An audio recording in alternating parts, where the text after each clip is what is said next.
नमस्कार, मैं पंडित ब्रजेश चंद्र पाठक मनोकामना ज्योतिष चैनल पर आपको बिल्कुल अद्वितीय और अकल्पनीय बातों से अवगत कराते रहता हूं। बिल्कुल रहस्यमयी बातों से, बिल्कुल गूढ़ से गूढ़तम बातों को आप हमारे चैनल पर प्राप्त करते रहते हैं।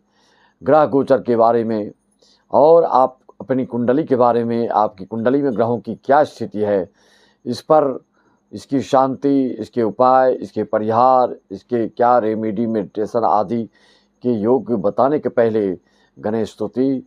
वक्रतुंड महाकाय सूर्यकोटि समप्रभ निर्विघ्नं कुरु मे देव सर्वकार्येषु सर्वदा। आगे बढ़ने के पहले हम सभी श्रोताओं को नमन, वंदन, अभिनंदन। आप अपनी कुंडली में देखिए, जितने सारे दोष हैं ना, उसके लिए आप अलग अलग उपाय करते हैं। कोई रेमेडी करते हैं, कोई टोटका करते हैं, तो कोई पीपल परिक्रमा करते हैं, तो कोई कहीं जा रहे हैं, कोई कहीं भटक रहे हैं। ऐसे करने से अच्छा है, आप सुने होंगे, जब कोई विषम परिस्थिति में फंस जाता है, बड़े से बड़े संकट में जब फंस जाता है, जब उसको लगता है कि अब इस दुनिया में कोई उपाय नहीं है, कोई विकल्प नहीं दिखता है उसको जीने के लिए, या वो किसी भी रूप में आप देख सकते हैं, आर्थिक रूप से हो, शारीरिक रूप से हो, मानसिक रूप से, सामाजिक रूप से, किसी भी दृष्टिकोण से देख लीजिए, जब कोई रास्ता नहीं दिखता, नहीं मिलता, तब जाकर के लोग सोचते हैं कि अब क्या किया जाए, तो लोग भोले बाबा का उपाय बताते हैं। ऐसा क्यों?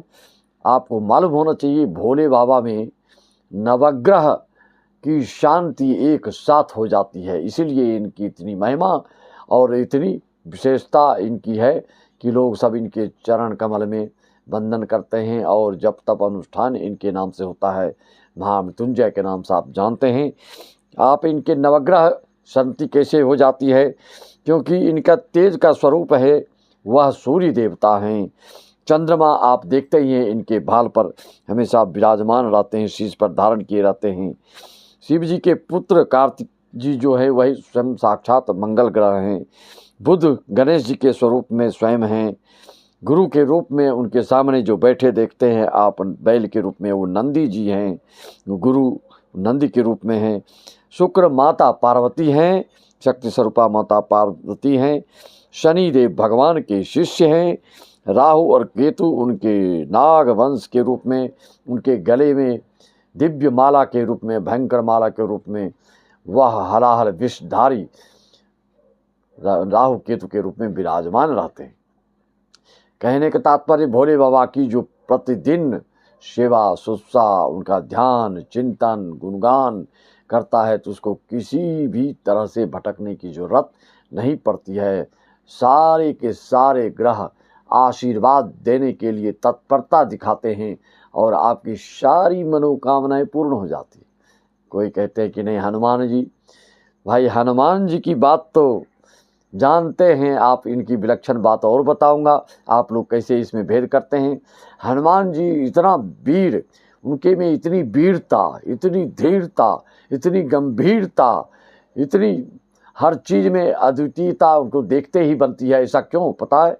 जैसा कि मैंने आपकी कुंडली में बताया, किसी के अगर मंगल रोचक योग बना के हो, मंगल बलिष्ठ हो दशम भाव में, या किसी भी केंद्र भाव में, या त्रिकोण भाव में, तो ऐसा जातक IAS IPS और आर्मी डिफेंस आदि में जाते हैं, जिसमें कि वीरता, शौर्यता और उनको प्रशासनिक विभाग में आदेशात्मक कार्यों के लिए जाने जाते हैं। हनुमान जी के बारे में आपको पता होना चाहिए कि उनके मंगलवार का जन्म है, तो आप लोग जानते हैं। उनका लग्न भी मेष है, जिसका स्वामी मंगल ही होता है। हनुमान जी का नक्षत्र भी वही मंगल का है, चित्रा नक्षत्र है। हनुमान जी का मेष लग्न, चित्रा नक्षत्र, मंगलवार, हर चीज़, और ब्रह्म मुहूर्त का जन्म ऐसे ही जानते हैं, ज्योतिष शास्त्र में वर्णन है। ब्रह्म मुहूर्त में जिसका जन्म होता है वह विशेष करके भाग्यशाली होता है। 3 समय बताया गया है भाग्यशालियों का, जिसमें कि पुरुषों के लिए दिन में और स्त्रियों के लिए रात में, और या फिर ब्रह्म मुहूर्त का जन्म हो, ब्रह्म मुहूर्त में 3 टाइम जो आपको बता रहा हूँ, एक तो ब्रह्म मुहूर्त बताया गया, पुरुषों के लिए दोपहर के दिन का बताया गया, स्त्रियों के लिए दोपहर के रात को बताया गया। राम जी का जन्म दोपहर के दिन का है, तो कृष्ण जी का जन्म दोपहर रात का है। इनका जन्म शुक्र पक्ष का है, तो उनका जन्म कृष्ण पक्ष का है। बहुत सारी बातें हैं जो राम जी की ध्यान करते हैं या कृष्ण जी को ध्यान करते हैं। आपकी वंश में जो परंपरा आ रही है उसको छोड़िए मत, उसको बदलिए मत। हैं वस्तुतः हैं सब एक ही, लेकिन जिसके कुल वंश में जिसकी परंपरा आ रही पूजा करने के, आपके जो इष्ट देव हैं उनको कभी मत भुलाइए, अपनी कुल देवी देवता को मत भुलाइए, अन्यथा आपको बहुत ही ठोकर खाना पड़ता है। जो बड़े बड़े आप ऐश्वर्यवान वैभवशाली बड़े बड़े उद्योगपति मंत्री संतरी जो 1 नंबर के पद पर पदस्थ होते हैं, या राजनीतिक क्षेत्र हो या आर्थिक क्षेत्र से हो या सामाजिक क्षेत्र से हो, जो अद्वितीय होते हैं, जिनके के बारे में कल्पना करना भी अकल्पनीय है, जो अवर्णनीय है, ऐसे लोग तभी होते हैं जब इस तरह के होते। पंच महापुरुष योग में से हनुमान जी में एक रोचक योग है, वह भी मंगल का ही योग है। इस तरह से योग जो होता है आपकी कुंडली में हो, तो वीरता वाले कार्य में आप बिल्कुल आपकी पढ़ाई लिखाई करना चाहिए, जिससे कि देश और दुनिया में आपका नाम हो। आपको अपनी कुंडली की विश्लेषण करवाना हो तो आप हमसे संपर्क साध करके मात्र 501 में सारी जानकारियाँ प्राप्त कर सकते हैं। हमारे मनोकामना चैन ज्योतिष चैनल पर आप हर तरह की वीडियो प्राप्त कर सकते हैं, राशि के अनुसार, मूलांक के अनुसार, मासिक राशिफल के अनुसार, आगे से आगे मिलते रहता है आपको। अगर पहली बार आए हैं तो बेल आइकन सब्सक्राइब लाइक कर लें और अपने शुभचिंतकों को इस तरह की जानकारियां देकर उनके वंश कुल की धर्म की रक्षा भी होगी, संस्कार भी, संस्कृति भी। जिस घर में संस्कारहीन व्यक्ति हो जाते हैं, आपके संतान जो संस्कार से हीन हो जाते हैं, तो फिर उस घर में उठा पटक तू मैं दुनियादारी, घर का आपसी सामंजस्य, चाहे पति पत्नी की बात हो, चाहे पिता पुत्र की बात हो, चाहे भाई बहन की बात हो, हर चीज़ में विरोधाभास विपरीत स्थिति निर्मित हो जाती है। तो सबसे हमारा पुनः यही निवेदन, देश विदेश और अपने हमारे भारतवर्ष के सभी के यजमानों को मेरा नमन वंदन। कोई बड़े से बड़े कार्यक्रम आप करना चाहते हैं, श्रीमद् भागवत महापुराण, शिव पुराण, देवी भागवत आदि, तो आप हमसे संपर्क साध सकते हैं, जिसका कि वीडियो आपको भेज दिया जाएगा और बुकिंग होने पर आपके यहाँ कार्यक्रम हो जाएगा। सबको मेरा नमन वंदन अभिनंदन।